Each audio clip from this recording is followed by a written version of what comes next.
در دورانی که اکثرا کسب و کارها به دنبال افزایش تعداد مشتری و به دنبال اون افزایش حجم فروش هستن، خب می‌بینید چرا بعضیشون سریعتر رشد می‌کنن بعضی‌ها نه. جوابش در اصل یک کلمه است، استراتژیه. یعنی چی؟ یعنی ما یک استراتژی داشته باشیم که با دنبال کردن اون به هدفمون برسیم. فقط داشتن ایده خوب کافی نیست. شما باید در کنار اون یک سری از برنامه‌ریزی‌ها رو هم داشته باشید تا به هدفتون برسید. اینی که اول بیایم چشم‌انداز و مأموریت کسب و کار خودمون رو مشخص بکنیم، اینکه می‌خوایم چه نیازی پاسخ بدیم و چه ارزشی خلق بکنیم.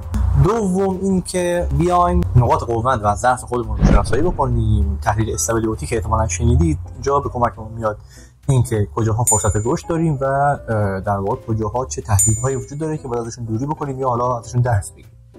مورد بعد این که از اطلاعات مشتری‌ها و بازار استفاده بکنید، چرا؟ چون تو تصمیم گیری ها خیلی بهمون کمک می‌کنه. پس داده ها اینجا خیلی اهمیت پیدا می‌کنه. مورد بعدی اینه که باید انعطاف پذیر باشیم، چرا؟ چون بازار و شرایط و جو کسب و کار مدام در حال تغییر هست و میطلبه که ما این رویکرد رو دنبال بکنیم. و از همه مهمتر اینه که اصالت کسب و کار و ارزش‌های کسب و کار خودمون رو حفظ بکنیم. پس در کل یک اینکه ما با برنامه و هدفمند جلو بریم و دو اینکه اصالت و ارزش کسب و کار خودمون رو حفظ کنیم.